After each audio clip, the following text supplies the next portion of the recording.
Housing Finance Bank, a financial institution regulated by Bank of Uganda. Housing Finance Bank, we make it easy. Your views, our interviews on Spectrum, Radio 1 FM 90.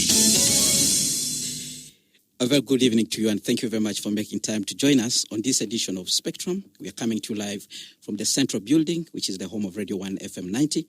This radio station is also broadcasting live on its website via www.radio1fm90.com. While on that website, look for the icon with the word Listen Live.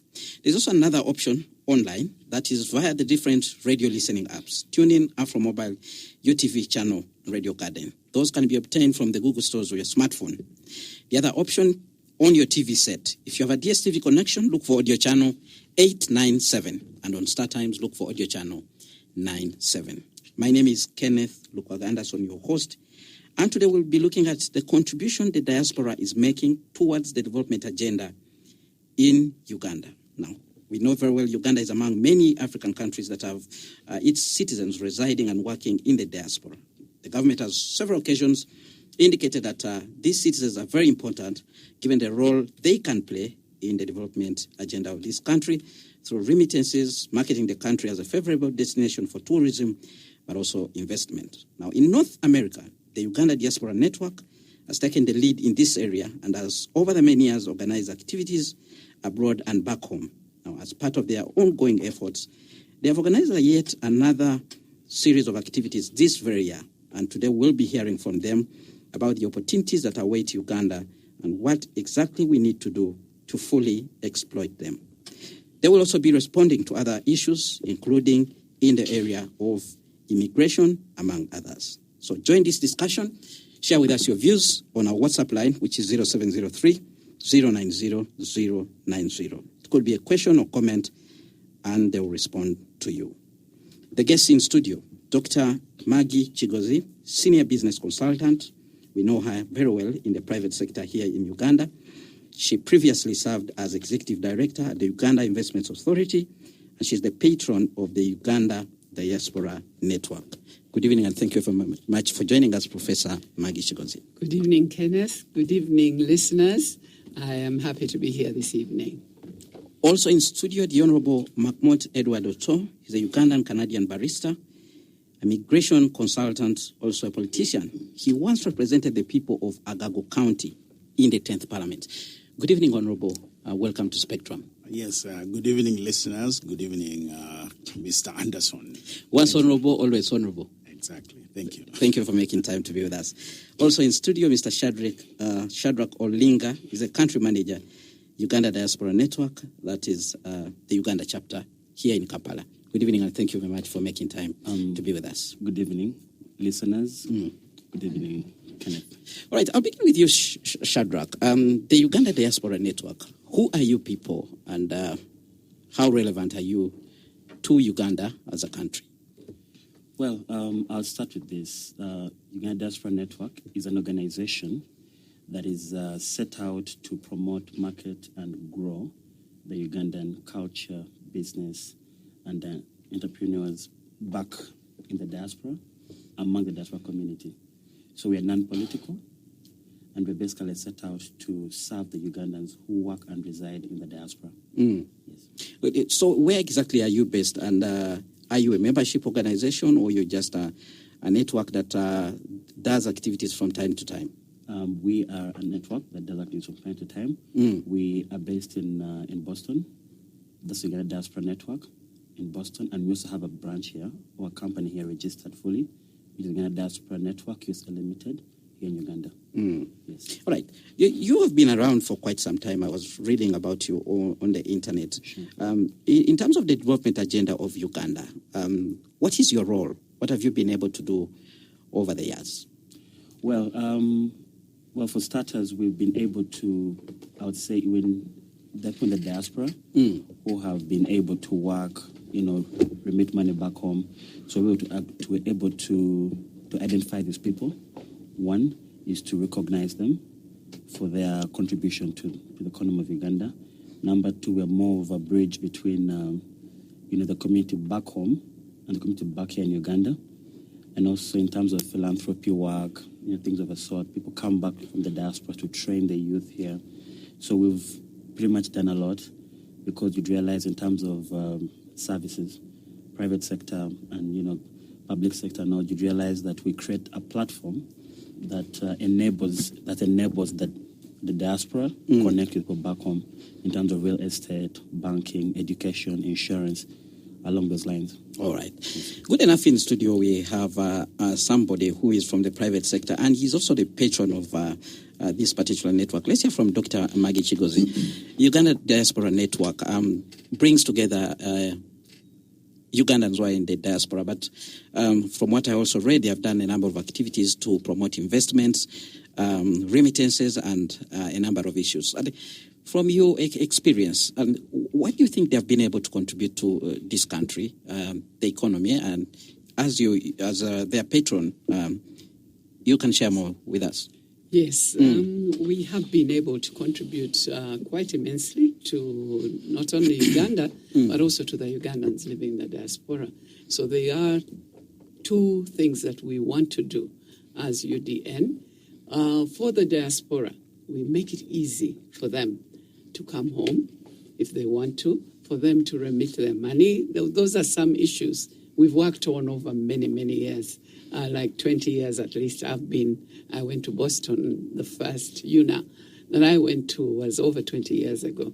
And since then, we've made it much easier for people to do business back home, for people to remit money to their loved ones here, for people to buy houses if they wish.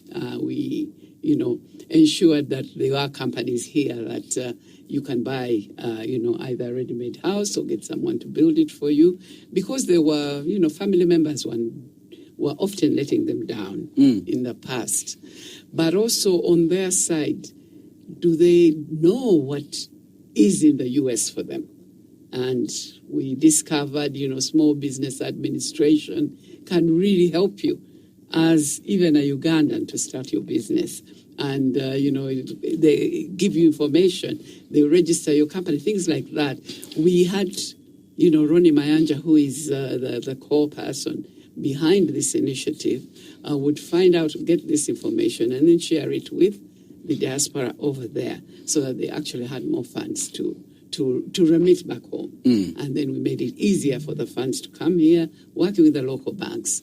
So in that way, we think, we have a number of projects, specific projects that belong to people from the diaspora that are actually functioning already here. Yes. So those are some of the things that we were able to achieve over those many years. All right. Let's look at the issue of remittances. Where are we? How are we doing? Because remittances are so important, not only for the economy generally, but for the relatives of these people who are here in Uganda. Yes. Yeah, they've been increasing. They reduced a little bit during COVID. I am sorry I've not updated myself on the present figures from the diaspora, but maybe our next speaker will be able to give you the exact figures. But we have seen it grow, remittances grow, and also be more targeted and more useful to both the ones abroad, but also our people who live here. The Bank of Uganda has worked hard to make it easy, as have all our private banks. They have made it easy, as has mobile money. They can now just use mobile money. They can go with their card and they can use mobile money. So it has been made so much easier for them to remit their funds. All right. Maybe, Olinga, you need to share with us. Do you have any statistics as far as remittances are concerned? Where are we? How are we doing, looking at what you've been able to gather? Honorable McMahon. Yes, we have had statistics that is publicly available, and it's talking about 1.3 billion in 2022. 1.3 billion. That's I think the latest we have for the year 2022. 2022. Yes. And from what you've followed up, what has this money been able to do in our country? Oh, yes, Anderson, I personally lived in the diaspora in Canada, Toronto particularly, and I was the secretary of the board of the Uganda North American Association, the UNA board, and I practiced law there, with a law firm there, something I still do as a lawyer both in Uganda and Canada, Ontario, province of Ontario. I know that from the community there, people have contributed in very many areas.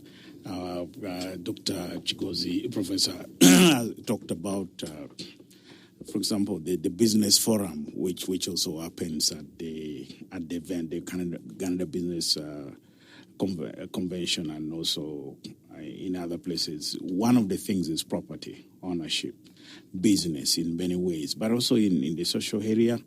A lot of people have been able to educate their relatives. They have been able to help in the area of healthcare, where they have sick relatives and things like that. And generally, poverty alleviation, people going into agriculture, in almost all the different sectors. I think this has been a major source of intervention. Yes, thank you. All right. Let's hear from Dr. Maggie Chigozi.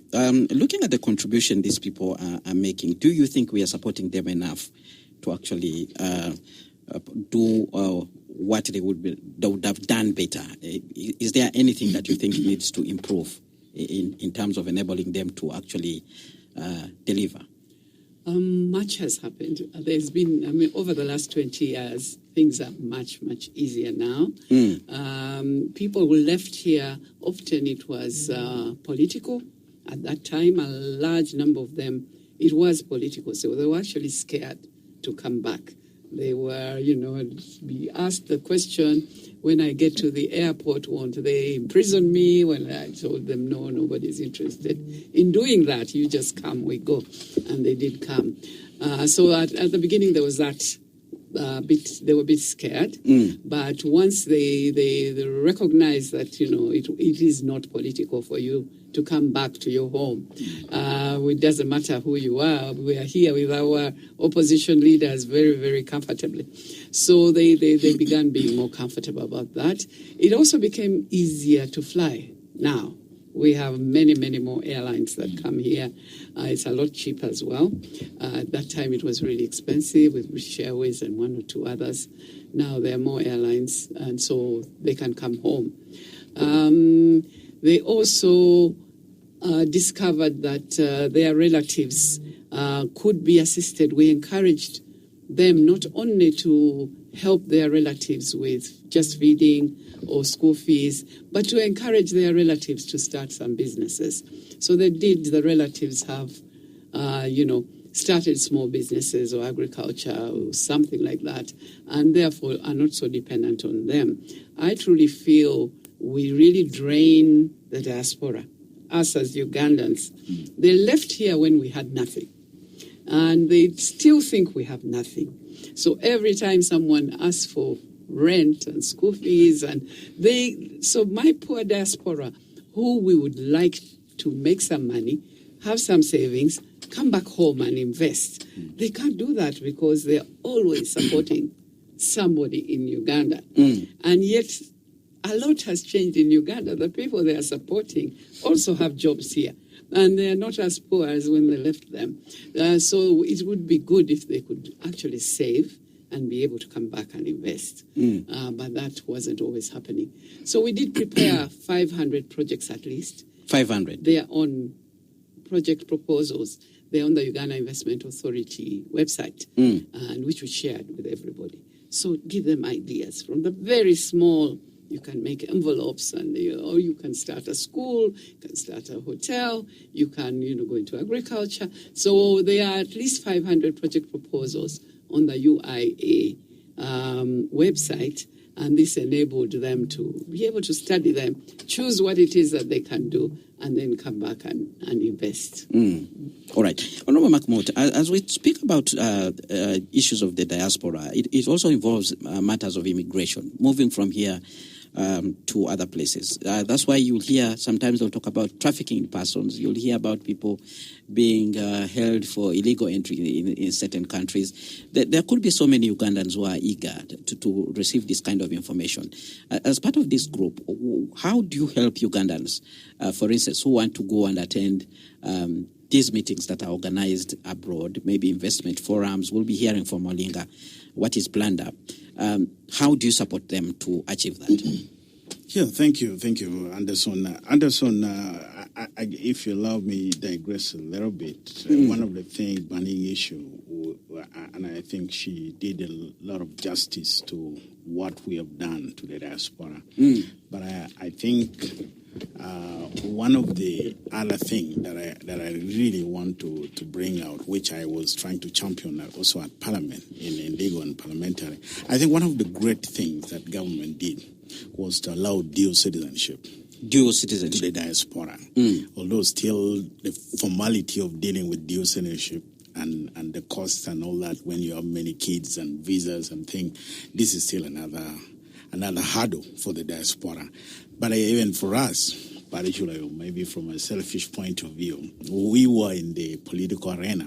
One of the things I wanted to push through was this thing that when you're a dual citizen, there are positions in this country that you cannot hold, a ministerial position among other things. You can't run for president. This is what I spoke to the then Minister of Internal Affairs, former Right Honorable Prime Minister Rakana Rugunda. He said that was then, and it's time to review, and we've not done that.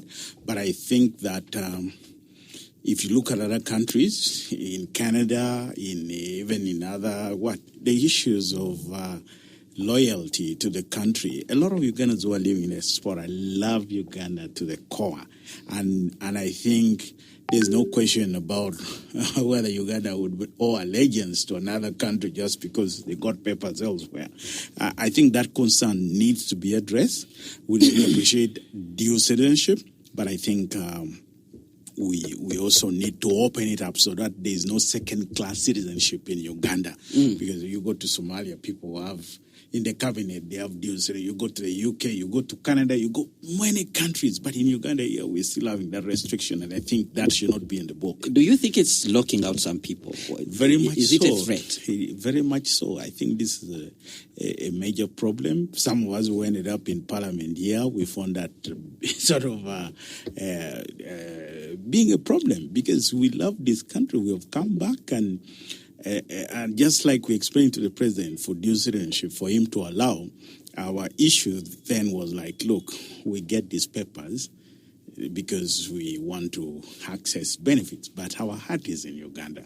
And that should apply across the board, not just for economic, but also in the political arena. I think that's citizenship is about that, really. So I think that is an area that I was trying to bring a private member's bill when I was to amend the law. To amend the law. It has not been done, but that is work that we need to do, in my view.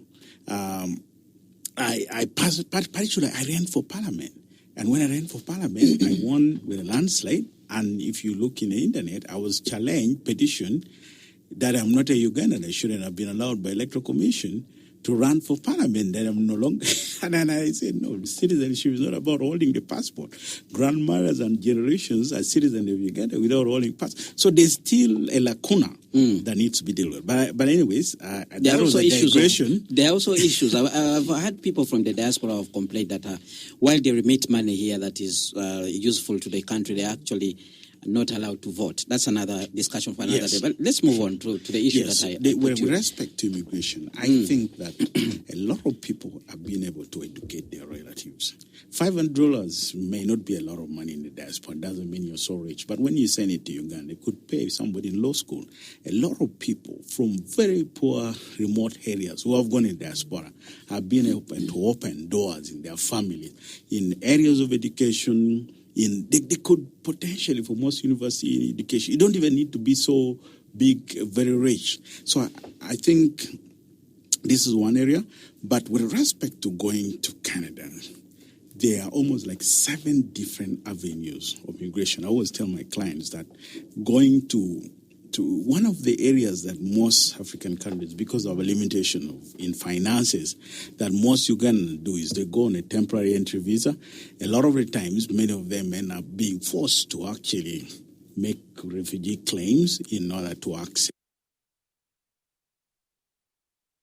I married my wife from Uganda. I sponsored her to Canada, and of course, there are conditions, eligibility, financial eligibility test, among other things. There is the other aspect of startup visas, which requires a lot of money. A lot of the times, the startup visas, the requirement for what each family must produce is a lot of money. In most cases, very few people. I've seen some MPs and a few other business owners have tried that line, but that is the business immigration. There are a lot of people in other countries like South Africa, India. They go to invest in the diaspora. Actually, it is about money. At the end, if tourism is also about money, people spend in hotel, they spend all that. But the big money, before we had the investor category immigration in Canada, where you would buy a house of $500,000 and they give you what they call permanent residence with all your family members. That is what people used to do from Nigeria, from other things. But for Ugandans to raise 500 million, many of them cannot go the reason I'm asking you this is because there are very many Ugandans who have been cheated. We've seen it on the news where people complain. So and so took money from me and promised to get me a visa to the US, a visa to Canada, and so forth. How do you make it right? Well, what is your arrangement as the diaspora network, as you support Ugandans who want to actually travel to go abroad, probably to attend meetings, investment conventions, business expos, to be able to find markets or even to promote the country as a tourist destination? How do you do it? How do you make sure that it's a legitimate process? That's a very good question. I eventually, 2021, I have decided to go into this area. In Canada, it's a regulated profession. For you to practice immigration law, to even assist somebody, you must be an authorized personal representative. And for you to be an authorized personal representative for citizenship and immigration Canada, that I am now with my special portal and I can represent people, you must be a lawyer in one of the provinces in Canada, or you must be they are paralegals, but they call them consultants, immigration consultants, those ones at the diploma level. So it's only those two categories. They are trained, there's a level of competency, training that they must meet. They must pay membership fee, they are regulated, they are known, they are accountable. The biggest problem now here is what last year was at a conference with the Law Society of Ontario, November 21st and 22nd in Toronto. I attended to. One of the things is now the issue of ghost consultants. A lot of the people who are in this area, especially in the diaspora, are doing it illegally. They are not authorized. They are gambling. When they take money, nobody knows them. They are not accountable.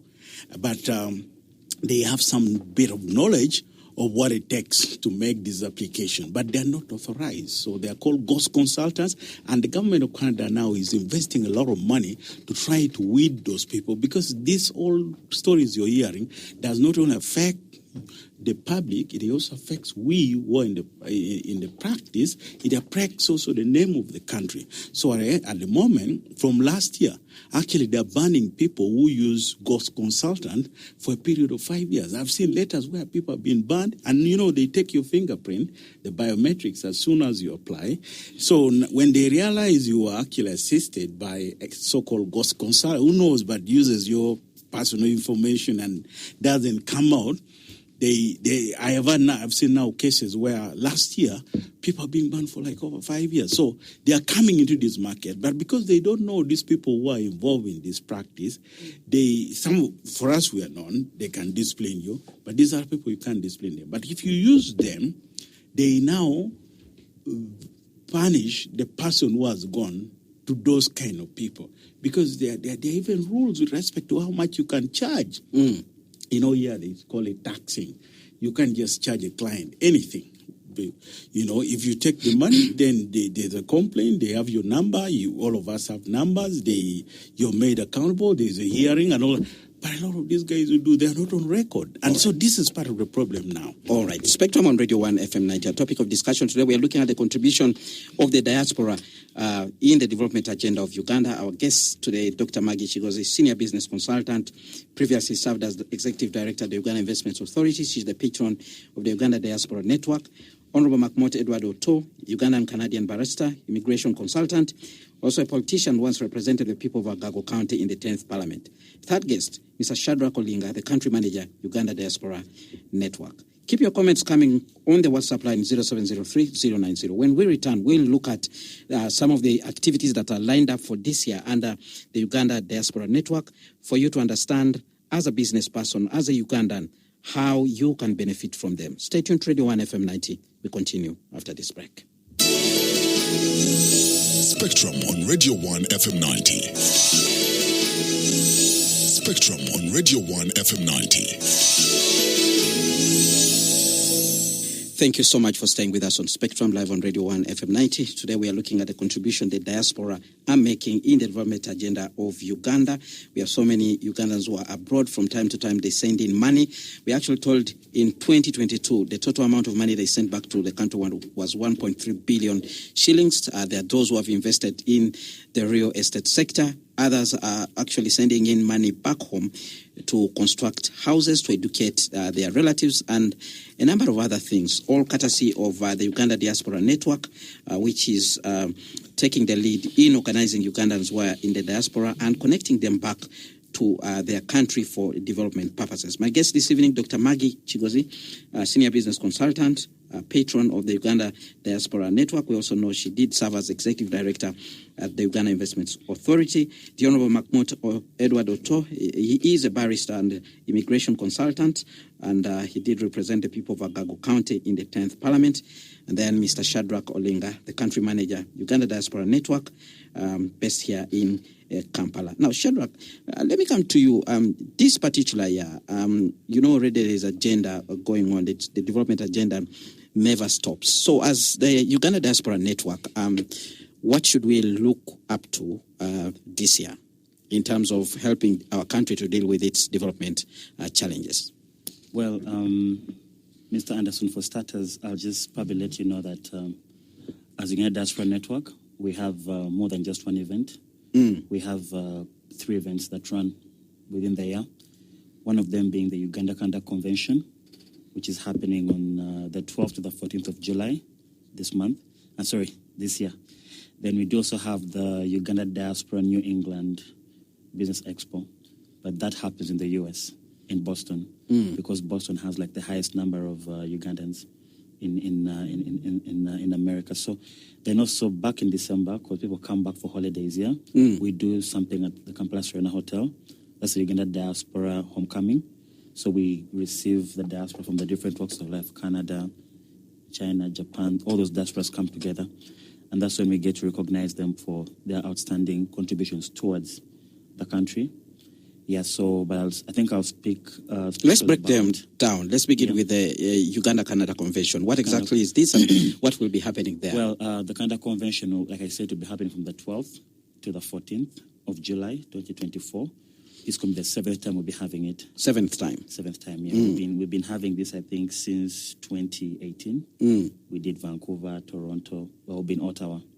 That's the federal state will be in Ottawa. And we'll be having the business breakfast that will be moderated by Solomon Seranja, together with Professor Maggie Chigozi, who will be there, who's our patron. She'll be the co-moderator. We'll have the business breakfast. We'll have, of course, sometimes after that whole, heated discussion and all, talking about real estate, diaspora banking, things like insurance, tourism, which will be the core, coffee development. In the evening, we'll have, some sort of unwinding in the evening. It's a boat cruise where we get together and, as Ugandans in the diaspora, those who have come from this side and those who are there, just try to have maybe a laid-back evening. Then the following day, on the 14th, we have, of course, prayers, praying for Uganda. That's maybe an interfaith service. All denominations will come together, pray for Uganda, pray for the Ugandans who are in the diaspora. Then in the evening, we do have a gala dinner. Now, this gala dinner is basically, showcasing Uganda in terms of food, culture, fashion, entertainment. So it's also another arm of celebrating Uganda. All right. Yes. 7th edition of the Uganda-Canada Diaspora. Yes. Dr. Maggie Chigozi, what have we been able to achieve over the years? And when you look at Canada and Uganda, what are some of the key areas of cooperation where we can actually foster development as two countries? Yes. As Uganda Investment Authority, of course, our role was to attract investors. So we targeted both the Ugandans living in Canada, trying to encourage them to come and invest back home, either run it or support their families to run a business in Uganda. But we also targeted the Canadians. And you're still targeting them now? We continue. Well, not necessarily, I'm not included, but yes, the Uganda Investment Authority continues to do that. So you're working with the government entities even as you organize these meetings? As the Uganda Diaspora Network, yes, we are working with a number that Shadrach mentioned, the local banks, the government, the embassy. We work very closely with the ambassador. We help to get national IDs. The people in Canada can get national IDs through us at our event, but through the Ugandan embassy and the Ministry of Foreign Affairs, which may have traveled from here as well. So we do have government, yes, Tourism Board, UCDA, and others would go there in order to talk to the diaspora and encourage them on the various aspects. But what have we achieved? We have achieved a lot. There are a lot. Canada is among the top investors in Uganda. There are quite a large number of Canadian projects. But also our Ugandans came back home. They've started schools. They've started hospitals, clinics. They are in law firms. I think Honorable has his law firm here that works. So in various parts, agriculture is a big one. There are a large number from northern Uganda, for example, local Ugandans who came back. They had family land there and they're doing their agriculture. We have some manufacturing, definitely hotels. I remember a young girl she was, I think, from Boston. She came to Entebbe and set up her little, real nice, small hotel. She was working so hard in Canada, so it was very, very impressive. I went there to launch the project in Entebbe. She wasn't even there, but, she had arranged for the project to take off. So those kinds of investors. So that's what we mainly did.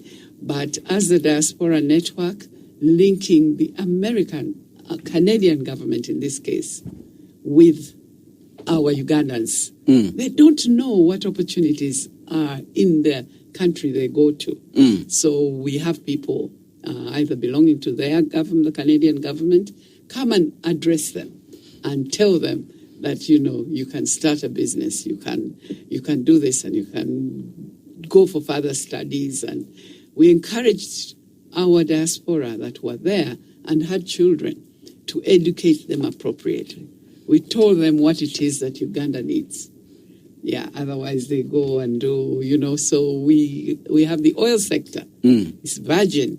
We do not have the skills. So you have an opportunity with your children in Canada to send them to do a geological course or an architecture or engineering or something that Uganda needs. So even that was a discussion on education over there and education back home. How can the rest of your relatives that remained back here, you heard from Honorable how they were educating their relatives. And so, again, suggestions were made to them. What kind of courses these people should do? What does Uganda need today? All right. Maybe there could be people out there who actually want to be part of this convention that is taking place in July. Business people or people who are involved in the tourism sector, or people actually want to go and network for purposes of business. What do they need to do, Shadrach? First of all, this business convention is open to both the employed and self-employed. That's why you'll find people like banks, real estate, that will be going in there. to, let the diaspora know about the services they offer. That's real estate, diaspora banking. They can actually send money right from where they are to their accounts back in Uganda. So also, I think the focus system is tourism, coffee development, because Canada is a very huge consumer of coffee. So I'd like to tap into that space as well. But for those that would want to be a part of this event, registration is going on at, you can just go to Postbank, Summit Banking, Postbank Uganda, that's on Nkrumah Road, Summit Banking. We do have the forms there. One makes registration, which is $400. So the $400 definitely covers the registration, and that helps us meet costs like the venue, the hotel, the breakfast, the dinner. It's part of that. Of course, we'll say... So the $400 covers accommodation and the meals? No, not accommodation. Oh. It just covers. Now, when we say the business breakfast that we have, we do provide the teas for them. We pay for the venue. It seems like a lot of money compared to other conversions, but you'd realize that we do this at a hotel, at a 5-star, as opposed to, the other service providers who could probably use halls or something like that. So it's not necessarily high that we're trying to extort money and all, but it's because of the overheads that come with it. So registration is at Postbank Uganda. You just go to Nkrumah Road. There are forms available. You could ask for either Alan or Barbara at Summit Banking. Registration is $400. So with that, you're able to reach out to Mr. Otto's office. Maybe he'll share the details. Probably after that, where they can actually come to. So, yeah, that's it basically. All right. So after people have paid, they have to go to Mr. Otto's office? Of course, because he talked about the ghost consultants and also immigration. Right, let's hear from Mr. Otto. When somebody has paid and so they want to actually process their travel documents, what do they have to come with at your place? Yeah, see, one of the things, especially with respect to what the Uganda Business Convention is, it is under the category of temporary entry visa. So there are checklists of things that one would need if they are going to go through that route. And one of the things that they need is a valid passport, because sometimes they can give you a multiple entry visa and people have got it. So that the passport should be able to should not be expiring soon. There are people who have got up to 10 years multiple entry. So we need a valid passport that has still that space. Many times now, because of all these issues of fraud, some people trying to enter Canada, disguising as Ugandan citizen, we are also, the new portal, which I have from this year, is demanding for national IDs. To further add on to the passport bit, because somebody could get a passport, but will they also have got the national ID? So you have to upload that in the system. There are a set of application forms. There is an application form with a lot of other details that needs to be provided, family details, birth, to verify your citizenship. There's family information form. They need to know your family members. Eventually, you may want to sponsor a spouse or your children and things like that. Or your grandparents may want to come in and things like that. So all this is set from this time. It is part of your immigration record. This brain is loaded in the system. Whenever you apply, they match into that. They connect the application to the old system, whether you had applied before, how many times they would be able to know. Authorization to release personal information, obviously confidentiality things. But if you waive that, they will be able to check with the bank, because there have been cases of people forging bank statement and other document and things like that. They will be able to check with the government records as to the veracity of your document. There is also use of representative form, where as an authorized personal representative, I'm already in the system. There's a particular number. I have to put my Law Society of Canada number, plus all that detail I sign, the client signs. Then there's proof of funding. Obviously, they say when you're traveling to, let's say, to the Diaspora Network event at the Marriott Hotel in Ottawa, it is a luxurious event. It's tourism. At the end of the day, government of Canada benefits from the revenue you give in the country. You're paying hotel, you're paying food, you're going for a boat cruise, you're doing all this, you're paying for air ticket and all that. So it's a car, they benefit. This is a source of revenue also for this country. So at the end of the day, you need to show that you actually have the money to do that. Obviously, I always say this to my clients that one of the things is that Canada says we need people, but if you're coming to stay permanently, you need to take care of other things so that you don't burden the taxpayers of Canada. One of the things is just like, I tell people it's the same principle.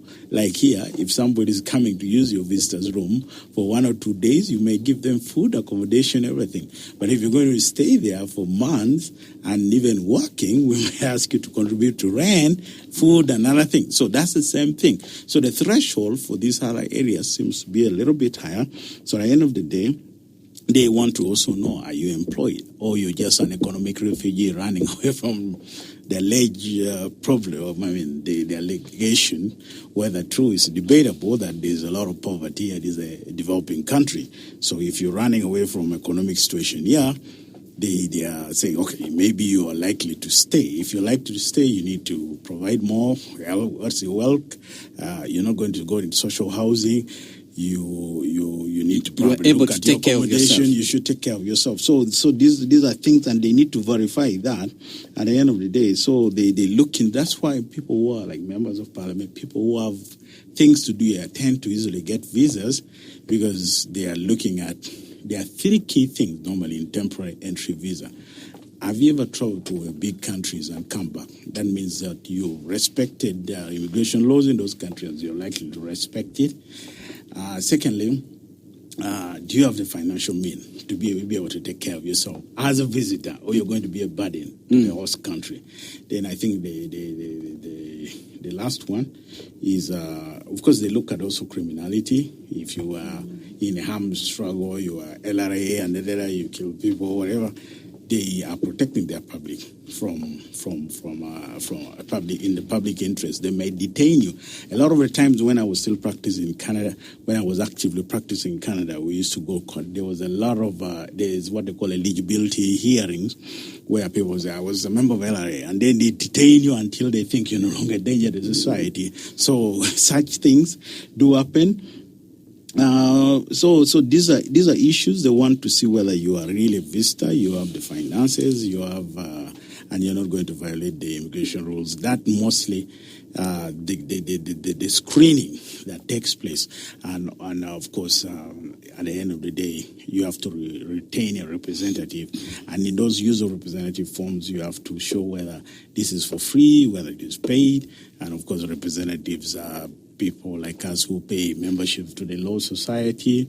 You pay insurance. You have to have a practice with an approved chamber. Just some of those requirements, which kind of also puts up the cost high.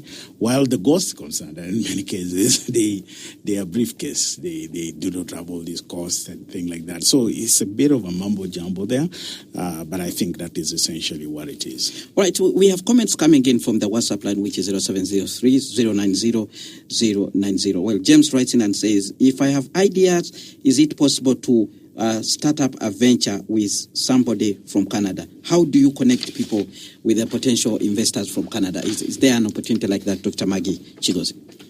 Absolutely. That is exactly one of the things that the Uganda Diaspora Network wants to be able to achieve. But they also work with the Uganda Investment Authority as the government agency that also does the same thing. So we would like to know more about the person who wants to go, the one who has just called us.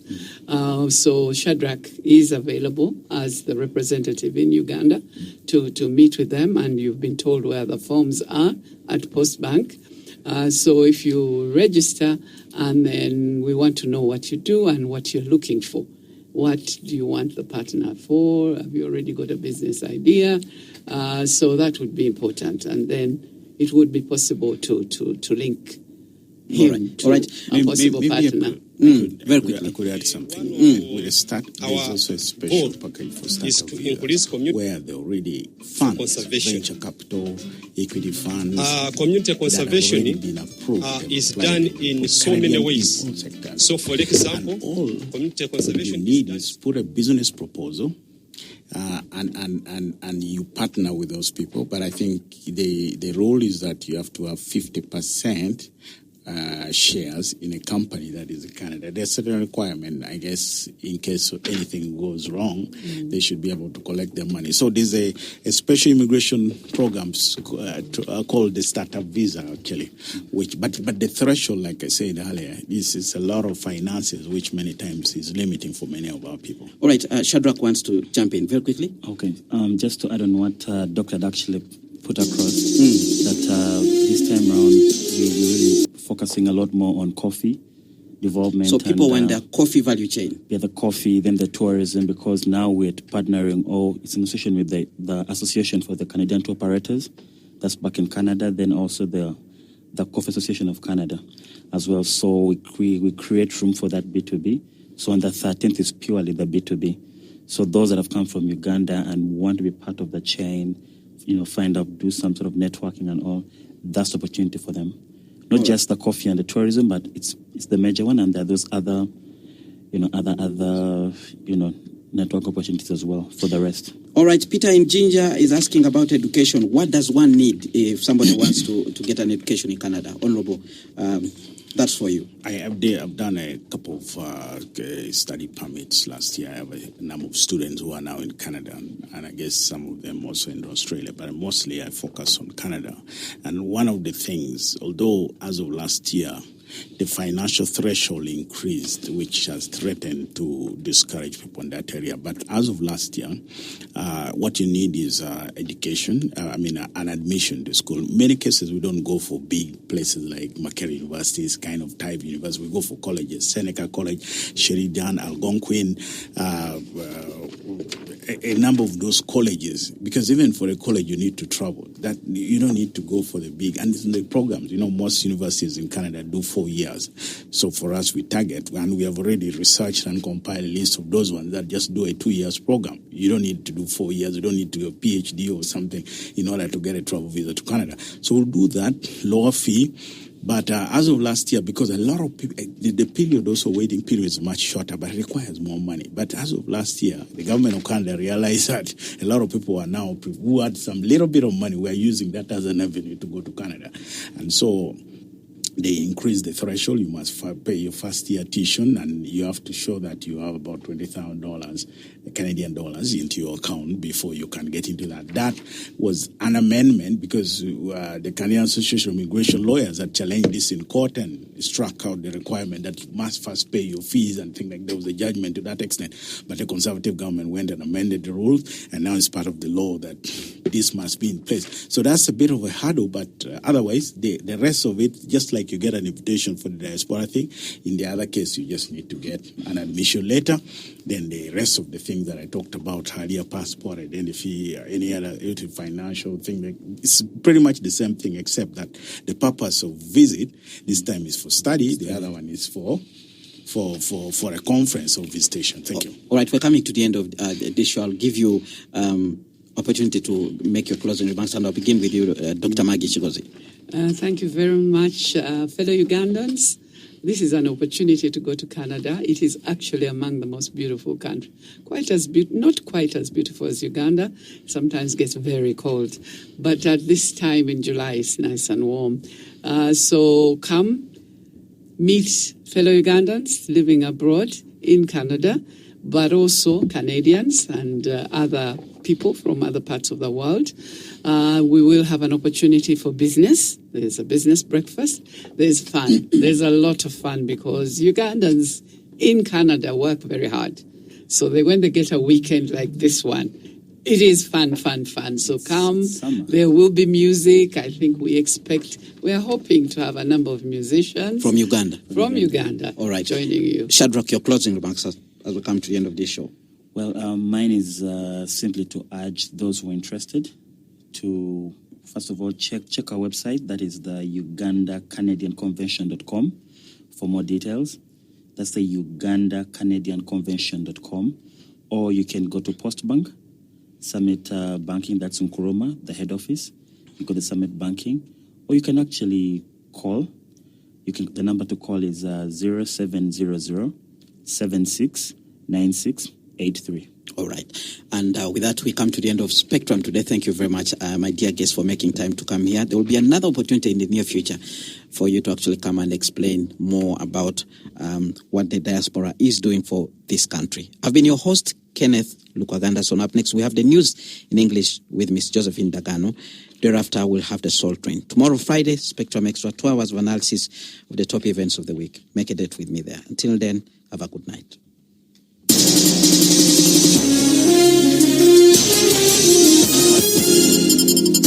Spectrum on Radio 1 FM 90.